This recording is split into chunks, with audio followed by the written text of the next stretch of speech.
का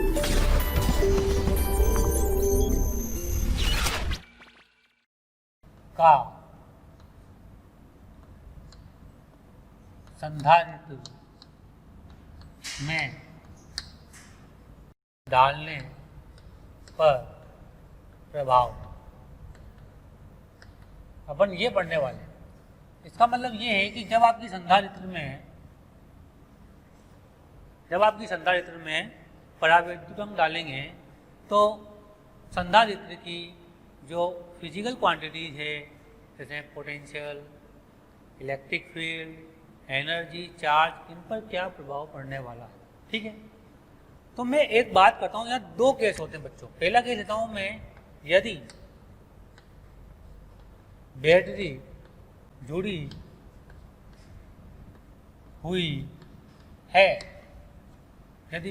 हुई है, तो क्या होगा। देखो, ये एक कैपेसिटर और यह आपकी एक बैटरी है। अभी इसके में कोई भी डाइलेक्ट्रिक नहीं है, तो इस कैपेसिटर की धारिता कितनी हो गई, C0। आवेश कितना हो गया, Q0। पोटेंशियल कितना हो गया, V0। एनर्जी कितनी हो गई, E0। ठीक है, ये सारी चीजें हो गई। एनर्जी को आप इसको U0 लिखो। E0 क्या हो गया, इलेक्ट्रिक फील्ड, विद्युत क्षेत्र। ठीक है बच्चों, तो ये प्रारंभिक चीजें, ये इन सबके मान हमें मालूम है पहले से। आवेश Q0, capacitance ε0 A/D, potential V0 बराबर E0 इंटू डी, एनर्जी हो जाएगी हाफ CV0 स्क्वायर, और इलेक्ट्रिक फील्ड तो E0 बराबर V0/D, जो पहले था वो है यस सिग्मा अपॉन ε0। तो ये सब चीजें इसके अंदर है। ठीक है प्यारे बच्चों, अब आपने क्या किया, धीरे से एक कैपेसिटर को इसके अंदर इंसर्ट कर दिया। यहाँ पर आपने पोटेंशियल लगा रखा, कैपेसिटर को आपने इसके अंदर डाल दिया। ये डाल दिया आपने, कैपेसिटर को इसके अंदर डाल दिया। अब के सॉरी परावैद्युतांक को, जैसे परावैद्युतांक इसके अंदर डाला, तो आप मुझे बताओ सबसे पहले चार्ज पर क्या प्रभाव पड़ेगा। बैटरी लगी हुई है, zero potential V0, potential V0 भी चेंज, चार्ज पर क्या प्रभाव है, चार्ज बराबर। अब देखो सबसे पहले अपन देखते हैं इसकी धारिता कितनी हो जाएगी। धारिता देखें पहले, तो सर धारिता हो जाएगी इसकी, आप पहले C0 थी तो नई धारिता C' बराबर KC हो जाएगी। के टाइम पहले C0 थी, अब के टाइम ऑफ C0 हो जाएगी। हो गया आसान काम। दूसरा, पोटेंशियल की बात करो तो पोटेंशियल V0 भी चेंज, जो पहले था वही अभी रहेगा, V' बराबर V0। ठीक, अब चार्ज की बात करते हैं, तो अब चार्ज, नया चार्ज Q आ गया, that is equal to Q is equal to CV, C', तो नया चार्ज C' कितना हो गया, KC0, पुराना V0, ये पुराना चार्ज हो गया, Q बराबर K टाइम्स ऑफ Q0। तो चार्ज कितने टाइम्स हो गया बच्चों, K Q0 टाइम हो गया। ठीक है, अच्छा पोटेंशियल चेंज हो, इलेक्ट्रिक फील्ड जानते हो, पोटेंशियल बराबर होता है E0 इंटू डी।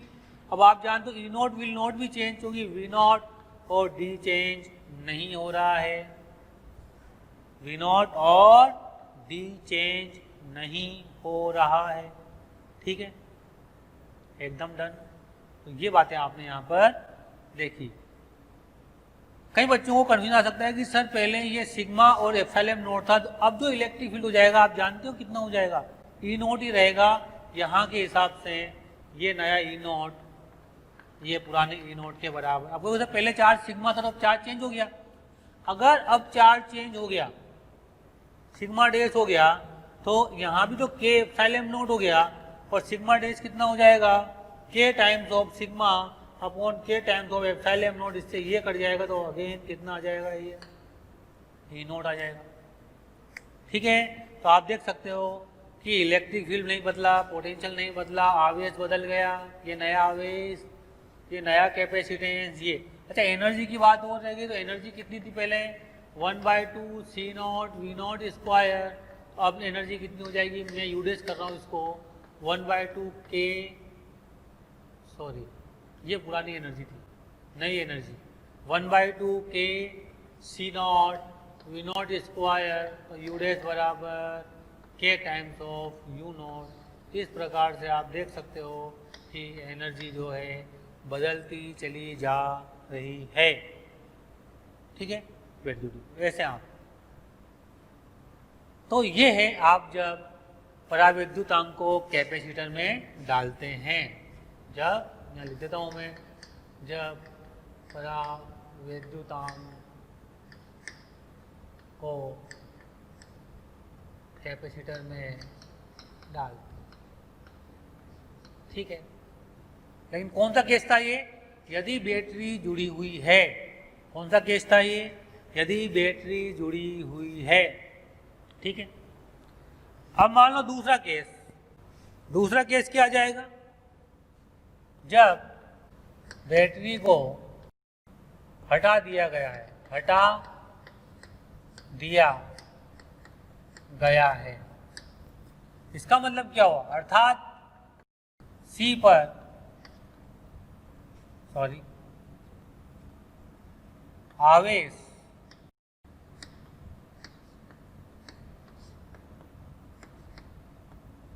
नियत है, सी पर आवेश नियत है। यह आपकी battery V naught, capacitance C naught, इस पे चार्ज क्यू नॉट आ गया, यहाँ पर माइनस क्यू नॉट आ गया। अब आपने बैटरी को हटा दिया, ध्यान देना मेरी बात के ऊपर, बैटरी को हटा दिया तो चार्ज नियत हो गया, क्या हो गया, चार्ज नियत हो गया, ये कैपेसिटेंस सी। तो देखो चार्ज क्या हो गया, क्यू नॉट नियत, ये बदलेगा नहीं, capacitance C naught epsilon naught A by D.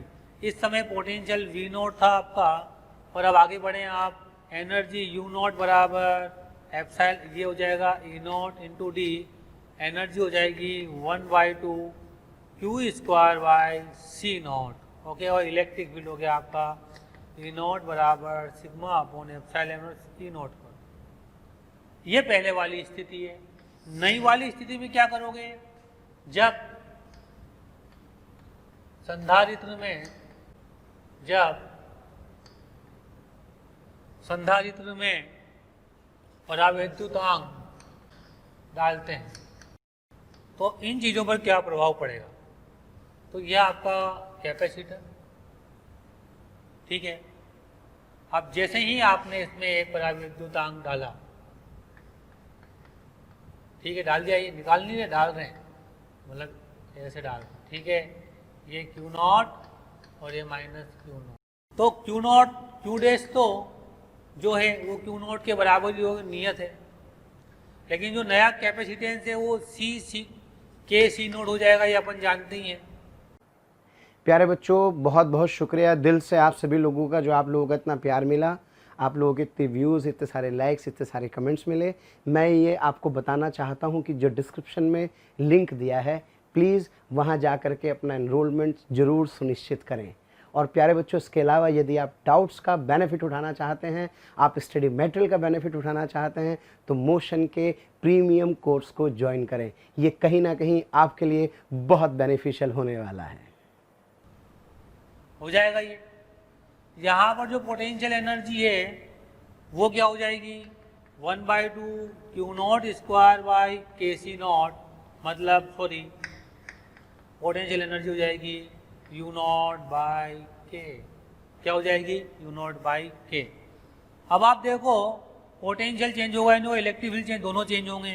Potential कितना हो जाएगा अब आपका, तो पोटेंशियल की मैं बात करूं तो यहाँ पर आप देखो, जो पोटेंशियल था पहले V naught equal to E naught into D, तो ई नॉट चेंज हो गया, वी नॉट बराबर ई नॉट कितना हो गया, ई नॉट इंटू डी था पहले, अब नया कितना आया, वी डैश, ई नॉट कितना हो गया, सिग्मा अपॉन के एप्सिलॉन नॉट, ठीक है। चार्ज तो कांस्टेंट है, ये पहले वाला था, वी डैश बराबर ई नॉट बाई के इंटू डी, तो वी डैश कितना हो गया आपका, वी नॉट बाई के, पोटेंशियल चेंज हो गया उसका के टाइम, ठीक है। और इलेक्ट्रिक फील्ड कितना हो जाएगा, नया इलेक्ट्रिक फील्ड हो जाएगा, आप जानते हो सिग्मा अपॉन के epsilon not that is E not by के। इस प्रकार से आप देख सकते हैं कि जिस प्रकार जब आप डाइलेक्ट्रिक को इंसर्ट करते हो और जब चार्ज नियत होता है तो उसके ऊपर बदलने वाली राशियाँ आपने यहाँ पर अच्छे से देख ली है। तो जब भी क्वेश्चन आए आप इसे आराम से कर लेना, कोई दिक्कत नहीं आएगी। लीकेज करंट, लीकेज करंट क्या होता है, मतलब सरण धारा।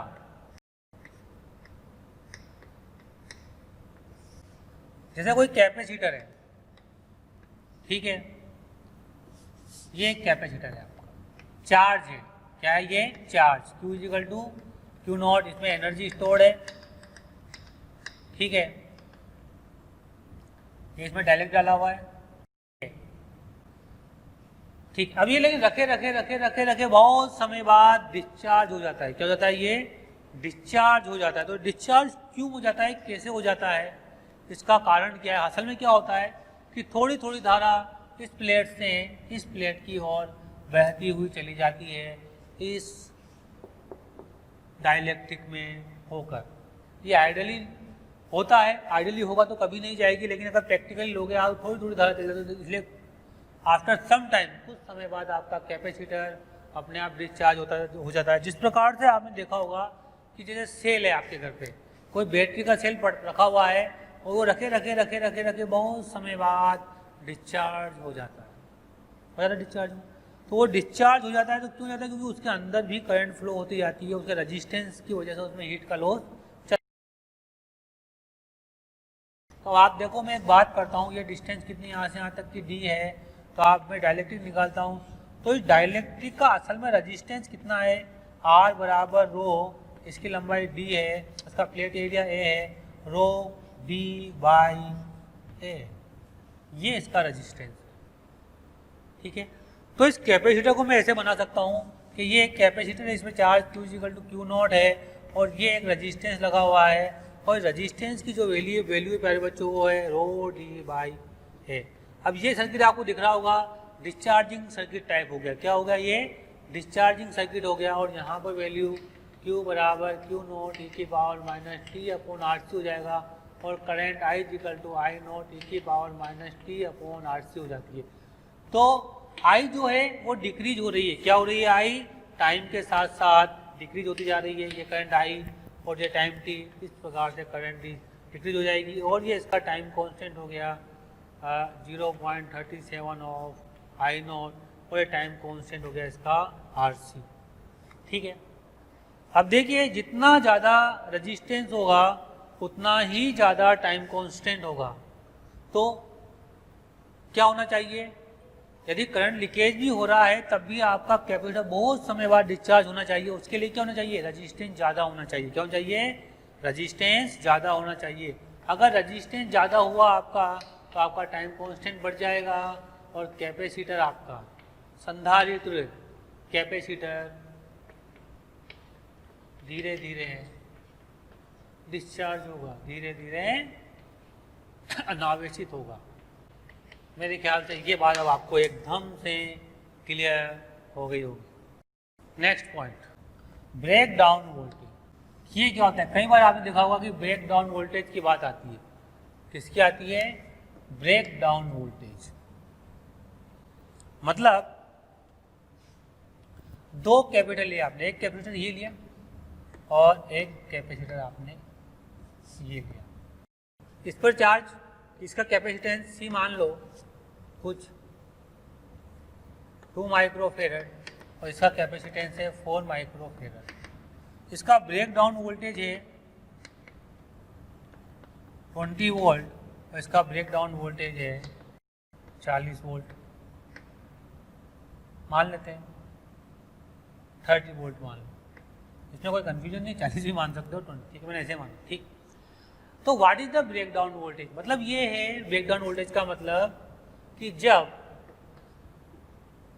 संधारित्र पर 20 वोल्ट से, इस पहले वाले संधारित्र की बात कर रहा हूं मैं, फर्स्ट, ठीक है, फर्स्ट, जब पहले वाले ये A है और ये बी है।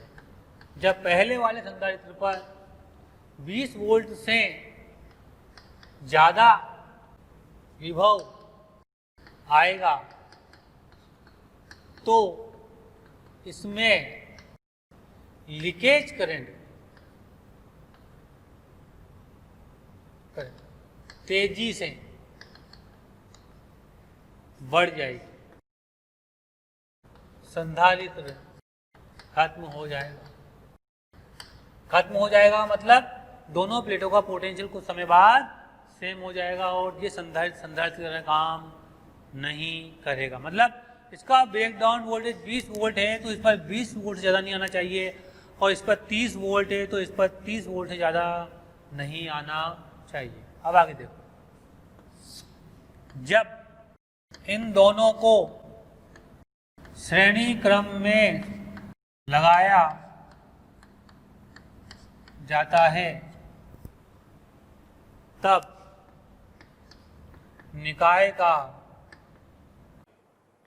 हसरतें दिल में दबाने से क्या होगा, सिर्फ एक बार होठ हिलाकर तो देखो और सिमट आएगा आसमां आगोश में तुम्हारे, चाहत की बाहें फैलाकर तो देखो और निगाहों से निगाहें मिलाकर तो देखो, नए लोगों से रिश्ता बनाकर तो देखो। हालांकि प्यारे बच्चों, अब हम आप नए नहीं हैं, बहुत दिनों से आपका हमारा कांटेक्ट हो चुका है। मेरा आपसे यही कहना है कि प्लीज़ सब्सक्राइब करें और जो हमारा बेल आइकन है प्यारे बच्चों उसको हिट करें, क्योंकि कहीं ना कहीं जो रिक्वेस्ट आप लोगों के हमें मिलती हैं कमेंट्स के माध्यम से, उसमें हम ये चाहते हैं कि जो भी आपकी रिक्वेस्ट आ रही है उनको अपडेट करें। जो टॉपिक आपके छूट गए हैं वो टॉपिक आपको कहीं ना कहीं जरूर दें, तो वो टॉपिक आपको प्रोवाइड करने के लिए आपको इन्फॉर्मेशन कैसे कहीं ना कहीं मिले, तो आपको किसी से पूछने की जरूरत नहीं है, just to subscribe the channel. Okay, subscribe करें और बेल आइकन को हिट करें। Thank you. ब्रेकडाउन वोल्टेज क्या होगा, बिल्कुल स्पेशल क्वेश्चन हो गया। अब जैसे ये एक है और ये दोनों को मैंने श्रेणी क्रम में लगा दिया, इसका ब्रेकडाउन कितना है 20 वोल्ट लिखा हुआ होगा और इसका ब्रेकडाउन कितना है 30 वोल्ट ये लिखा हुआ होगा। अब यहाँ कितना आवेश आ जाएगा 40 माइक्रोकुलाम, यहाँ -40 माइक्रोकुलाम, यहाँ कितना आ जाएगा बताओ आप, यहाँ कितना आ जाएगा, यहाँ आ जाएगा 4 × 12 120 माइक्रोकुलाम और -120 माइक्रोकुलाम। ये इनके ऊपर आवेश आ जाएगा, अलग अलग आवेश ये आएगा। ठीक है, अब जैसे ही आप इनको ध्यान दो ना, श्रेणी क्रम में जोड़ते हो, आप जानते हो कि इन श्रेणी क्रम में जोड़ने पर आपका जो श्रेणी क्रम में जोड़ने पर आपका चार्ज है वो सेम रहेगा। तो यहाँ अब देखिए, यदि इसके ऊपर 40 माइक्रोकुलाम से ज़्यादा आया तो ये उड़ जाएगा, इस पे चल जाएगा। इसका मतलब इस सर्किट में जो आवेश जाना चाहिए वो मैक्सिमम 40 माइक्रोकुलाम ही जाना चाहिए। इससे ज़्यादा जाने पर क्या होगा बताओ मुझे, बताओ क्या होगा इससे ज़्यादा जाने पर। इससे ज़्यादा जाने पर इसका ब्रेकडाउन वोल्ट, जिसका जो ब्रेकडाउन 20 वोल्ट है, इसका पोटेंशियल बढ़ जाएगा, पोटेंशियल बढ़ते ही ये खत्म हो जाएगा। इसका मतलब 40 से ज़्यादा जा नहीं सकता। ये पोटेंशियल यहाँ पर आ जाएगा V1 आपका, यहाँ आ जाएगा V2 आपका। तो V निकालना है तो V बराबर हो जाएगा आपका V1 + V2। Q बराबर कितना होता है बच्चों CV, V बराबर Q/C। तो V1 कितना हो गया देखो 40/C, C कितना है प्लस ये कितना है बच्चों, इसका है 40 बटे इसका कितना आ गया 3 आ गया। तो कितना आ गया V बराबर 20 + 10, इसका 20 इसका 10, यानी कि ये आ गया 30 वोल्ट। तो ये ब्रेकडाउन वोल्टेज आपका 30 वोल्ट इस प्रकार से आ जाता है। ठीक है, तो ये आपका ब्रेकडाउन वोल्टेज की कहानी है। यदि उन दोनों को समांतर क्रम में लगाया जाए, समानांतर क्रम में लगाया जाए तब क्या होगा। देखिए, ये आ गया एक कैपेसिटर, एक कैपेसिटर ये आ गया, ये 30 वोल्ट, ये 20 वोल्ट, ये 2 माइक्रोफेरेड, ये 4 माइक्रोफेरेड। ठीक है, अब देखिए इसका ब्रेकडाउन कितना है। अब इन दोनों को किस में लगाया आपने, सॉरी किस में लगाया आपने, पैरेलल में लगा दिया। तो आप जानते हो पैरेलल के अंदर ये आपने पोटेंशियल लगा दिया। अब इसका तो 30 था, इसका 20 था। अगर आपने यहाँ पर 20 से ज़्यादा लगाया तो ये वैसे उड़ जाएगा, तो ब्रेक डाउन वोल्टेज कितना हो जाएगा यहाँ पर पैरेलल में 20 वोल्ट ही आ जाएगा। तो इस पर तो कितना हो जाएगा 20 वोल्ट, ये भी सेव हो जाएगा, 20 वोल्ट ये भी सेव हो जाएगा। मतलब पैरेलल में लगाओगे तो आप इस बात का ध्यान रखना कि जिसका पोटेंशियल कम होगा ब्रेक डाउन वोल्टेज वही आपको काम में लेना है। ठीक है, वही उसका सिस्टम का ब्रेक डाउन वोल्टेज हो जाएगा। तो ये क्या होगा सिस्टम का ब्रेक डाउन वोल्टेज। ठीक है, भंजन विभव बोलते हैं। क्या बोलते हैं इसको अपन? भंजन विभव। कैपेसिटर संधारित्र में परावैद्युतांक पर बल ये निकालना है। तो इसमें दो केस लेंगे। जैसे मान लो पहला वोल्टेज नियत रहता है, ये हमारा एक कैपेसिटर है और इसमें ये एक परावैद्युतांक है और हमने ये एक बैटरी लगा दिया V। तो यहाँ चार्ज आ गया प्लस प्लस प्लस अंदर की प्लेट में, सॉरी यहाँ आ जाएगा माइनस माइनस माइनस। तो आप देख सकते हैं कि जो परावैद्युतांक है इस पर यहाँ आ जाएगा माइनस माइनस माइनस, यहाँ आ जाएगा plus plus plus plus plus. आप देखिए अब आगे इस पर बल, अगर मान लो परावैद्युतांक थोड़ा बाहर रखा हुआ, ऐसे रखा हुआ, ये हमारा परावैद्युतांक, वही यहाँ तो प्लस है, यहाँ माइनस है, यहाँ पर माइनस है और यहाँ प्लस।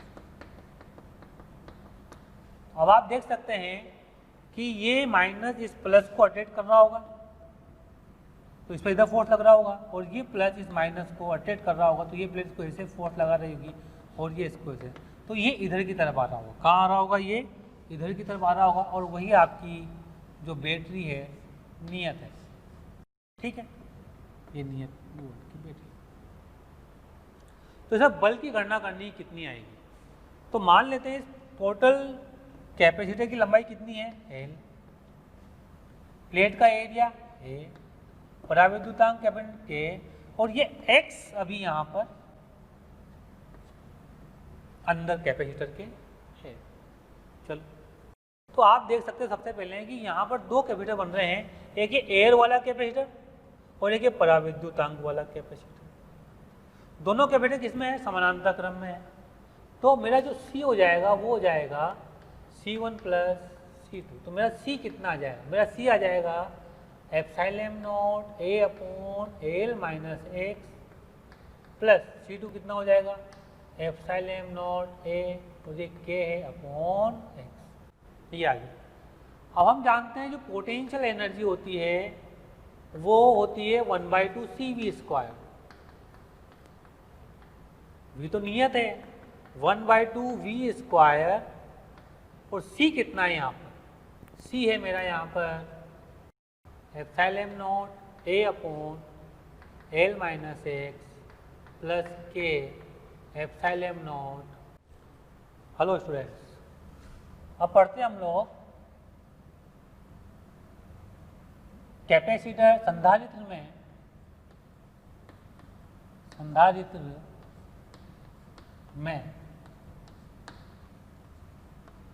परावैद्युतांक पर बल। ये देखना है हमें। ठीक है, देखो बहुत आसान सी चीज है। पहला केस लेते हैं हम लोग, जब वोल्टेज। प्यारे बच्चों, आपको वीडियो अगर पसंद आ रहे हैं तो प्लीज़ लाइक करें, शेयर करें और साथ ही साथ उन ज़रूरतमंद बच्चों को इसके बारे में ज़रूर इन्फॉर्मेशन दें जिनको इसकी कहीं ना कहीं आवश्यकता है। मैं जानता हूं आपका दिल बहुत अच्छा है, आप भी दूसरों के बारे में शायद उतना ही सोचते हैं जितना ये मोशन की टीम सोच रही होगी। तो प्यारे बच्चों, इसलिए इन लेक्चर्स के जो भी लिंक्स हैं वो अपने फ्रेंड्स के साथ ज़रूर शेयर करें। विश्वास कीजिए, जितने ज़्यादा लोग जुड़ेंगे उतना ज़्यादा आप लोगों का प्यार, स्नेह, लाइक और कमेंट्स के माध्यम से हमें प्राप्त होगा, जिससे मोशन की टीम मोटिवेटेड होगी और हम लोग दिन रात बहुत ऊर्जा के साथ प्यारे बच्चों आपके साथ काम करेंगे। नियत हो तो क्या होगा देखना, ये आपका कैपेसिटर की प्लेट है, ध्यान देना थोड़ा सा आप, ये आपका बैटरी, कैपेसिटर के बीच डिस्टेंस कितना है डी, ये इसकी लेंथ कितनी है एल, यहाँ पर आवेश आ जाएगा प्लस प्लस और यहाँ आ जाएगा बच्चों माइनस माइनस माइनस, आ गया। अब आप देखो जैसे ही इसमें आप एक परावैद्युत अंक डालते हो कि तो आप जानते हो कि यहाँ आवेश आ जाएगा माइनस माइनस माइनस माइनस और यहाँ आ जाएगा प्लस प्लस प्लस, तो ये प्लस माइनस को अट्रैक्ट करेगा और ये माइनस इस प्लस को अट्रैक्ट करेगा, तो ये फोर्स लगाएगा और आपका कैपेसिटर अंदर आ जाएगा। कहाँ आ जाएगा, सॉरी आपका ये जो परावैद्युतांक है वो कहाँ जाएगा, आपका अंदर आ जाएगा। ठीक है, तो इस पर बल कितना लग रहा है ये निकालना है। क्या ये बल इस एक्स पर डिपेंड करेगा, मतलब कितना ये कैपेसिटर के अंदर है बाहर है, या ये निर्भर नहीं करता है, ये चीज़ हमें निकालनी है। बिल्कुल आसान सा काम है, निकालते हैं। तो ये तो बात समझ में आ गया, ये बल हमें निकालना है। तो एक चीज़ देखें आप, ये कैपेसिटर की पहली प्लेट, ये दूसरी प्लेट और ये यहाँ पर बैटरी लगा दी। क्या लगा दी, बैटरी, नियत वोल्ट।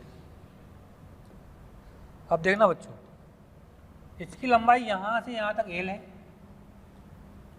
ये डिस्टेंस बीच की डी है और ये मैंने इसको बी ले लिया। कितना ले लिया मैंने इसको, बी ले लिया। और जो मेरा डाइलेक्ट्रिक है वो यहाँ पर है, ये मेरा डाइलेक्ट्रिक है के, ठीक है। तो वही इस पर प्लस चार्ज, इस पर माइनस चार्ज, इस पर माइनस चार्ज, इस पर प्लस चार्ज, ये डिस्टेंस होगी बच्चों एक्स, हो गई। अब आपको यहाँ पर दो कैपेसिटर दिखाई दे रहे होंगे, एक ये वाला और एक ये वाला, एक ये वाला और ये वाला। दोनों किस में, देखो आप दोनों आपको एक पैरेलल में दिखाई दे रहे होंगे। तो इस वाले का जो मैं सी लिखूंगा, टोटल आएगा C is equal to C one plus C two. इसकी लंबाई कितनी हो जाएगी यहाँ से यहाँ तक, एल माइनस एक्स। तो अगर मैं सी वन लिखूंगा तो कितना आएगा, सी वन आएगा एप्सिलॉन नॉट, एरिया कितना हो जाएगा, L minus X into B, L minus X into B upon ये डी, प्लस C2 कितना हो जाएगा, के एप्सिलॉन नॉट,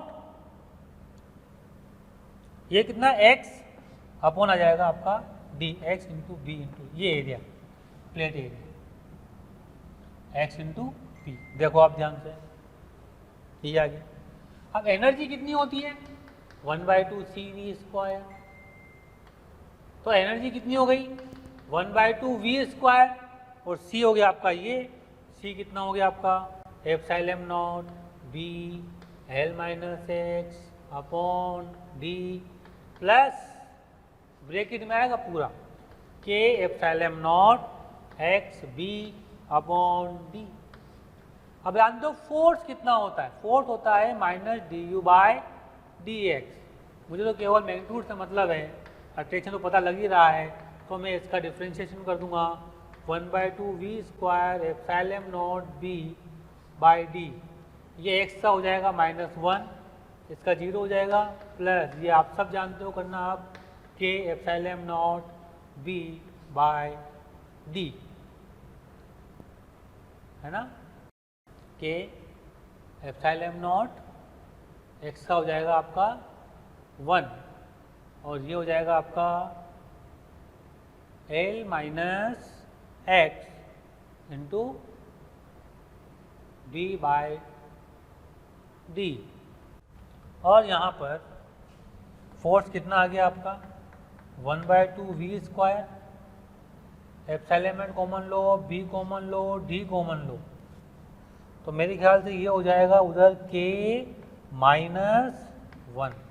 तो दिस इज द फोर्स, ये डाइलेक्ट्रिक के अंदर लगने वाला फोर्स, आसान सा निकाल लें हम लोग। This force is does not depend on x, ये एक्स पर डिपेंड नहीं करता है तो ये फोर्स क्या हो गया बेटा, ये हो गया आपका constant, this force is constant force. Okay, तो ये आपको ऐसे करना होता है, आसान सा काम है एकदम से। ठीक, इन सेकंड केस क्या आएगा, ये तो पहला केस है हमारा, ये क्या है पहला केस। दूसरा केस, डायग्राम सब वही रहेंगे। जब आवेश नियत हो, अब आवेश नियत है तो ये बैटरी का कोई काम नहीं रहा, ठीक है।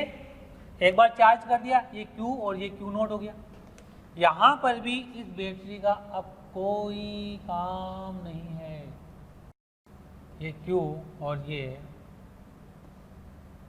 -Q। ठीक, अब अगेन C1 तो वही एप्सिलॉन नॉट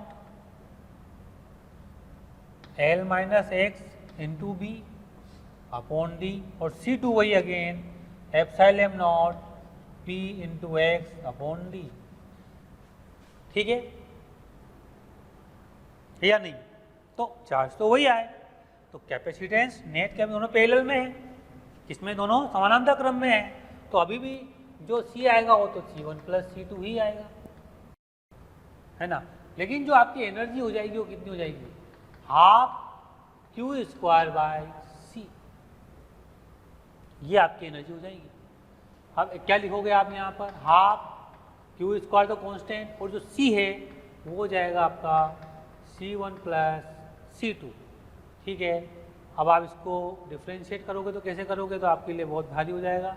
U बराबर Q स्क्वायर बाई 2 और C1 कितना हो गया और C2 कितना हो गया, देखो यहाँ पर आराम से इसको देखोगे तो यू विल गेट, अच्छा यहाँ पर K और आएगा साथ में ना, तो ये हो जाएगा आपका epsilon naught L minus X into B upon D plus ये हो जाएगा K epsilon naught B into X upon D, ये आपका हो जाएगा। अब आप फोर्स निकालोगे तो F बराबर कितना होता है डी, लेकिन थोड़ा सा इसको सोल्व कर लो, सोल्व करोगे तो यू डी तो ऊपर चला जाएगा, तो Q स्क्वायर डी कॉन्स्टेंट और 2 नीचे। अब आप थोड़ा और सोल्व कर लो इसको, थोड़ा अच्छा रहेगा।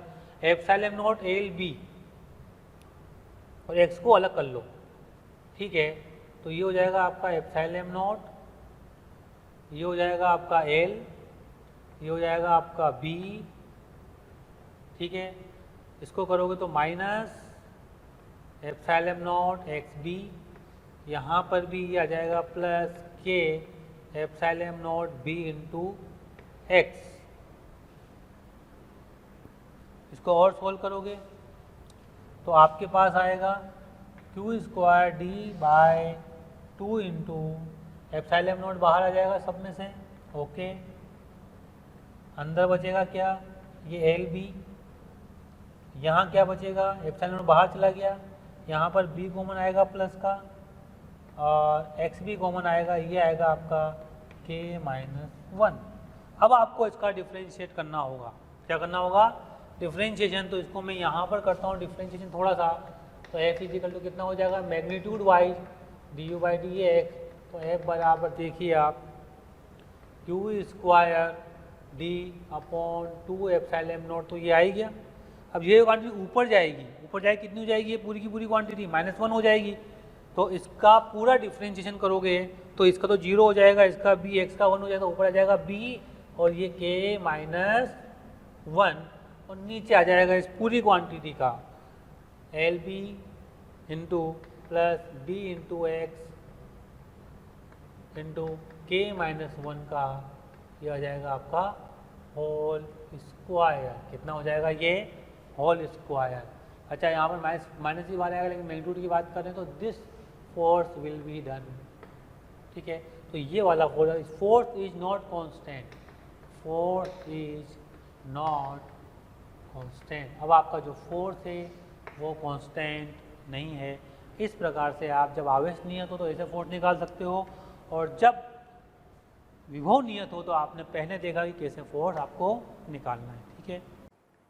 प्यारे बच्चों, अगर आपको लेक्चर पसंद आ रहे हैं और मैं आपसे कहता हूं कि आपको लग रहा है कि ये टॉपिक भी सर से ही पढ़ना है और आप उसके लिए कोई आपकी क्यूरी है या कोई भी आपके किसी भी तरह का प्रॉब्लम है, तो आप इस टोल फ्री नंबर पर संपर्क कर सकते हैं। टोल फ्री नंबर है 18002121 799 18002121 1821 799 18002121 799।